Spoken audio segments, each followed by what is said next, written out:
ज्योतिष और जीवन में आपका स्वागत है। श्री गुरु चरणों में नमन कर श्री गणेश की वंदना करता हूँ।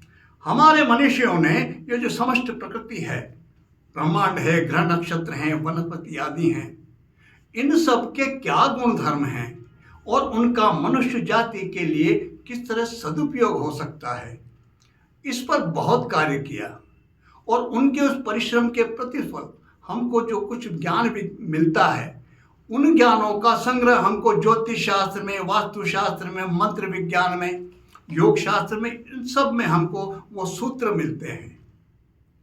उन सूत्रों को उन्होंने कुछ इस तरह से फिर हमारी जीवन पद्धति सनातन धर्म की इस तरह से निर्मित की।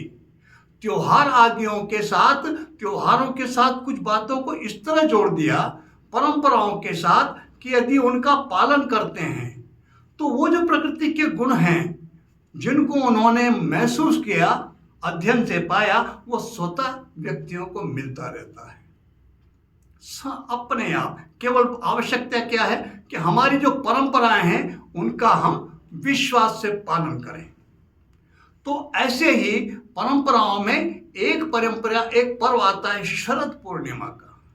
शरद पूर्णिमा जो एक विशिष्ट पर्व आता है, आश्विन मास की शुक्ल पक्ष की जो पूर्णिमा है, जो नवरात्र के बाद आती है, वही पूर्णिमा शरद पूर्णिमा कहलाती है। कहते हैं, कहा जाता है कि पहला सुख निरोगी काया। बड़ा मूल्यवान है बात, बिल्कुल सही सटीक। कोई व्यक्ति ऐसा हो जिसके पास कोई कमी नहीं, धन संपदा की किसी प्रकार की कोई नहीं, लेकिन स्वस्थ नहीं है, शारीरिक रूप से, मानसिक रूप से, किसी भी प्रकार से यदि रुग्णता है, तो जो भी समृद्धि है, जो कुछ उपलब्धता है उसके पास, उसका लाभ नहीं ले सकता। इसीलिए क्या कहा जाता है कि पहला सुख क्या है? निरोगी काया। व्यक्ति का शारीरिक रूप से और मानसिक रूप से स्वस्थ होना बहुत आवश्यक है। शरद पूर्णिमा एक परंपरा चली आ रही हमारे यहाँ सदियों से, वर्षों से, जो पालन करते हैं वो देखते हैं शरद पूर्णिमा को चावल की खीर बनाई जाती है, उसे मध्य रात्रि में रखते हैं, कीर्तन आदि करते हैं। ऐसी मान्यता है कि उस दिन, उस रात्रि में, शरद पूर्णिमा की रात्रि में चंद्रमा की किरणों के साथ अमृत की वर्षा होती है। खुले में रखते हैं उस खीर को, उन किरणों के कारण वह खीर भी अमृतमय हो जाती है और उस खीर का सब प्रसाद रूप में सब सेवन करते हैं सहज रूप से। पृथ्वी के सर्वाधिक निकट होते हैं चंद्रमा शरद पूर्णिमा की रात्रि को। आप देखिए जितनी शीतलता शरद पूर्णिमा की रात्रि में, चंद्रमा की रात्रि में पाई जाती है, वर्षों, वैसे तो चांदनी रात, पूर्णिमा प्रधान बहुत शीतल होती है, प्रधान गुण है चंद्र का शीतलता, जलीय ग्रह हो, लेकिन इस गुण में शरद पूर्णिमा की रात्रि में एक विशेष वृद्धि हो जाती है। एक बात और है इसके साथ विशिष्ट, और वो ये कि यह रात्रि मुख्य रूप से भगवती लक्ष्मी की उपासना का दिन है, उसकी रात्रि है। बंगाल में बहुत महत्व है इसका। बंगाल में तो लक्ष्मी पूजन इस शरद पूर्णिमा की रात्रि में ही किया जाता है। बंगाली जहां पर भी होते हैं वो लक्ष्मी पूजन शरद पूर्णिमा की रात्रि में ही करते हैं। दीपावली की रात्रि में वो भगवती काली का पूजन करते हैं, लक्ष्मी का पूजन शरद पूर्णिमा की रात्रि में। इसलिए इसको बोलचाल की भाषा में कोजागरी पूर्णिमा भी बोलते हैं। कोजागृति पूर्णिमा, ऐसी मान्यता, ऐसा कहते हैं। भगवती लक्ष्मी भ्रमण पर निकलती हैं वो, और वो देखती हैं कौन जाग करके मेरी उपासना कर रहा है, कौन जाग करके मेरी स्तुति कर रहा है। जो रात्रि में भगवती लक्ष्मी को जाग करके उपासना करता मिलता, स्वयं की आराधना करता मिलता लक्ष्मी जी को, वो उसके घर में प्रवेश कर जाती, यह मान्यता है। इसीलिए इसका नाम कोजागृति पूर्णिमा भी है। ऐसा कहते हैं कि लक्ष्मी जी अपने साथ कुबेर, यक्षराज कुबेर, जो देवताओं के कोषाध्यक्ष माने जाते हैं, भगवान शिव के मित्र कहा गया उनको, शिव सखा बोलते हैं उनको, वो भी साथ में होते हैं। और देवराज इंद्र अपने ऐरावत हाथी पर आसीन वह भी साथ में होते हैं यह रात्रि। तो इस रात्रि का लाभ लेना चाहिए। अब आप देखें, खीर में 3 मुख्य पदार्थ होते हैं, चावल, दूध और शक्कर। ये तीनों ही पदार्थ चंद्रमा के हैं, स्वाभाविक रूप से उन्हीं के पदार्थ हैं, तो उनके गुणों को ग्रहण करने की सहज गुणधर्म इन तीनों में ज्यादा है, इसलिए चावल की खीर बनाई जाती है। चावल की खीर बनानी चाहिए। अगर किसी भी कारण से कभी किसी पूर्णिमा को ऐसी स्थिति बने, किसी भी पूर्णिमा को, जैसी इस बार इस 2023 की शरद पूर्णिमा को यह स्थिति बन रही है, यदि चंद्र ग्रहण की स्थिति इस पूर्णिमा को बन जाए तो फिर केवल घर में बैठ करके भगवती लक्ष्मी की उपासना करनी चाहिए। यह खीर बना सकते हैं, बनाना चाहिए। भगवती लक्ष्मी को हम घर में बैठ के भोग लगाएं, लेकिन खुले में उस खीर को नहीं रखना चाहिए। क्यों? क्योंकि चंद्रमा वो ग्रसित हैं राहु से। उनके उस किरणों में जो शुभत्व होना चाहिए, जो अमृत तत्व होना चाहिए, वो ग्रहण के कारण उसमें न्यूनता आ जाती है, वो प्रभाव नहीं होता।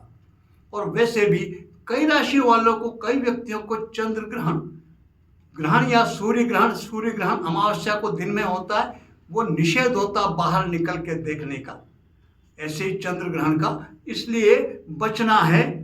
अगर मान लीजिए रात्रि में, शरद पूर्णिमा की रात्रि में चंद्र ग्रहण है, तो बाहर नहीं निकलें, केवल घर में ही खीर बना करके देवताओं को उसका नैवेद्य अर्पित करके और उपासना करनी चाहिए। उपासना में क्या करें? एक समय 1 मिनट के लिए मान, जो जानते हैं, जो करने वाले हैं वो तो करते ही। बंगाली समाज तो कहीं पर भी वो करता ही है। बंगाली समाज के अतिरिक्त बहुत दूसरे भी सब करते हैं, जिन्हें इस बात की जानकारी है, वो व्रत भी करते हैं, उपासना भी करते हैं।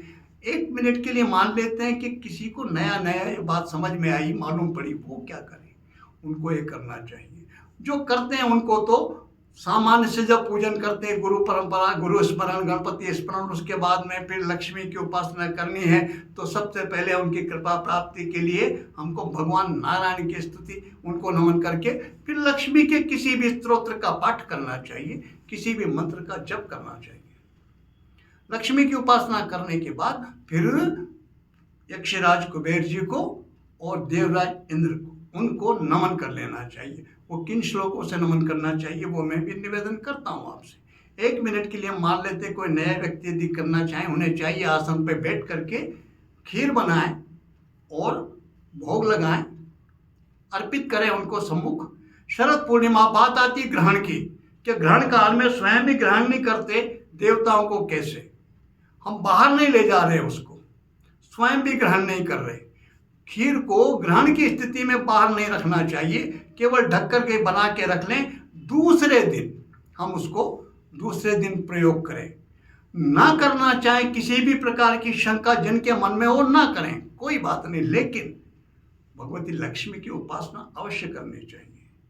पूर्णिमा पे यदि ग्रहण संयुक्त है तो एक विशिष्टता हो जाती है। ग्रहण काल वैसे भी मंत्र सिद्धि में बहुत प्रभावी होता है, इसलिए वो लाभ तो लेना ही चाहिए।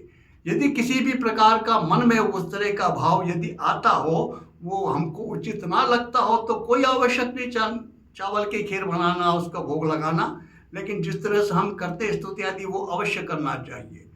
तो जब मान लीजिए हम प्रारंभ पहली बार ही कर रहे हैं, भगवान विष्णु को ओम श्री नारायणाय नमः यह बोल करके लक्ष्मी चालीसा का जितने हो सके उतने पाठ करें।